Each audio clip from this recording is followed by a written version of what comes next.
Assalamualaikum warahmatullahi wabarakatuh, Kang Bro semuanya. Sekarang saya berada di sawah. Nah, ini masyarakat petani daerah sini akan mulai turun ke sawah. Nah, sudah terbiasa bahwa saya ini adalah di daerah sini, khususnya lingkungan kita di sini. Ini setiap turun nyawa setelah traktor itu kita selalu menggunakan untuk pembenah tanah. Karena lahan di sini adalah lahan tada hujan, bukan irigasi tenis. Untuk itu, saya menggunakan dan rekan-rekan saya di sini menggunakan POC bonggol pisang sebagai pembenah tanah. Dilakukan setelah pembajakan awal. Yaitu setelah pembajakan awal kita melakukan penyepraian ke dalam tanah atau di tanah untuk memberikan mikroorganisme lokal yang terbuat dari bonggol pisang itu, Kang Bro. Karena yang saya tahu setiap musim di daerah sini bersama rekan-rekan bahwa bonggol pisang adalah pembenah tanah terbaik bagi saya. Jadi tidak berat, Kang Bro. Untuk itu, Kang Bro, yuk kita simak video saya berikutnya.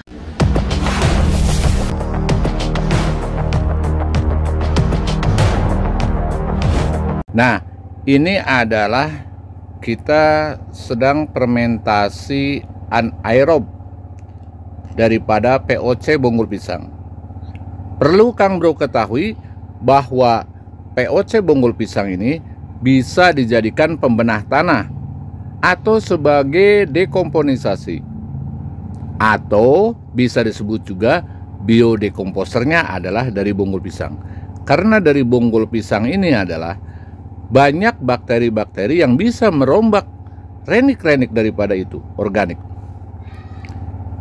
Nah, bagaimana ini cara membuatnya, Kang Bro? Kang Bro bisa seukuran seperti ini, sekitar 10 liter. Ini adalah bonggol pisang 2 kilo, Yakul cukup 1, nanas cukup 1, yang sedang deh. Terus molase 300 ml atau cc. Air gula, dan air gula itu gula merah dan gula putih ya.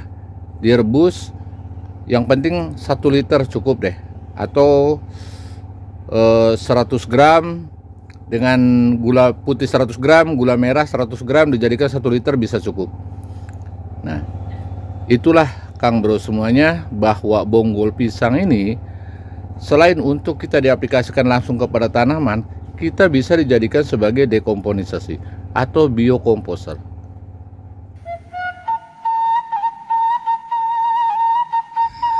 Bahwa lahan sawah seperti ini adalah sisa musim kemarau masih terdapat jerami-jerami. Artinya bonggol jerami ini bisa dimanfaatkan untuk sebagai bahan organik. Walaupun persentasenya bahwa bahan organik itu hanya sedikit, tetapi bisa saja yang tidak kelihatan oleh mata kita di dalam tanah itu. Jadi untuk merombak daripada bahan organik tersebut adalah kita harus menggunakan mikroorganisme lokal yang sesuai. Artinya, kenapa saya menggunakan bonggol pisang ini adalah bakterinya lebih daripada 7 bakteri.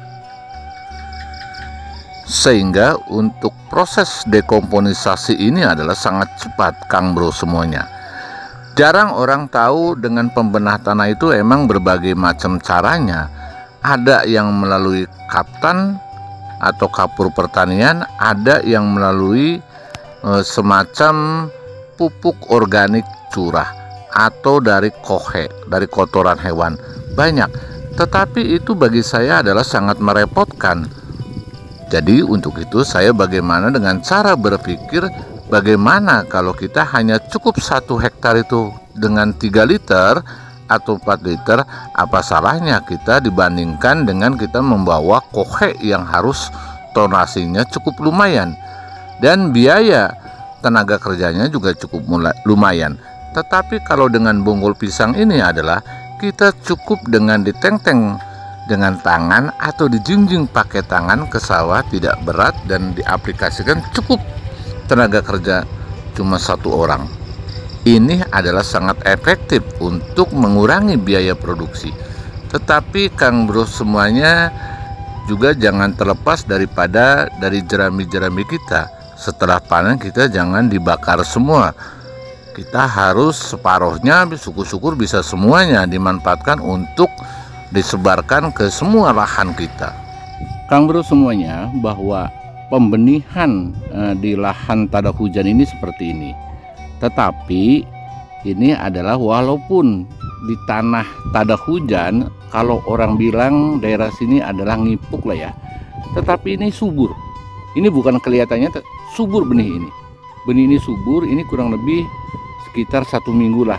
Sehubungan kemarin tidak ada hujan, nah begitu 3 hari ada hujan, sekarang tumbuhnya luar biasa.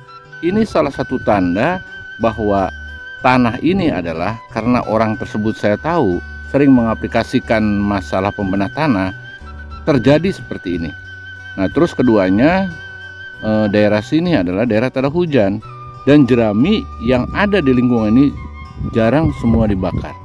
Apalagi di musim kemarau, mereka itu diamparkan, diratakan, sambil tidak langsung diratakan, tapi dia setiap main ke sawah diratakan.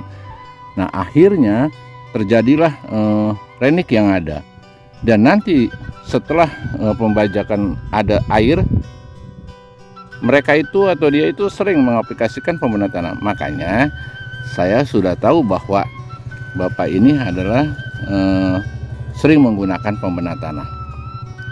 Itu kelebihan dari pembenah tanah.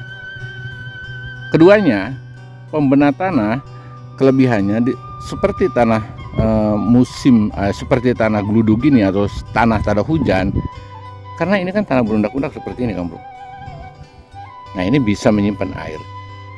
Jadi begitu renik daripada jerami itu tersimpan di dalam tanah dan diberikan aplikasi pembenah tanah, akan terurai dan itu lambat laun akan bisa menyimpan air.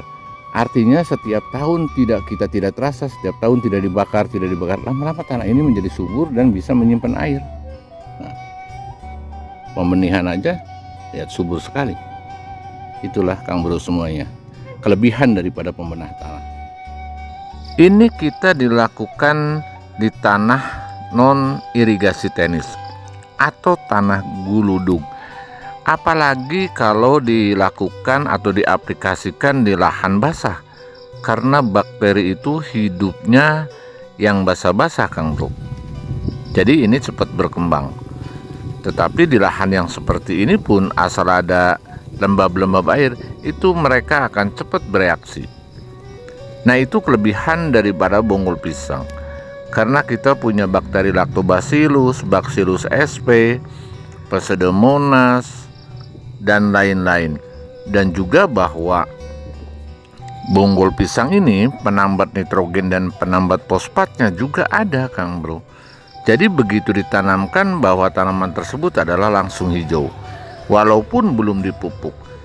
Dan rumput-rumput yang lain ini jarang keluar daripada rumput-rumput seperti biasanya. Lahan sawah biasanya gatal-gatal, setelah diaplikasikan pembenah tanah bonggol pisang itu tidak akan gatal-gatal lagi, Kang Bro semuanya.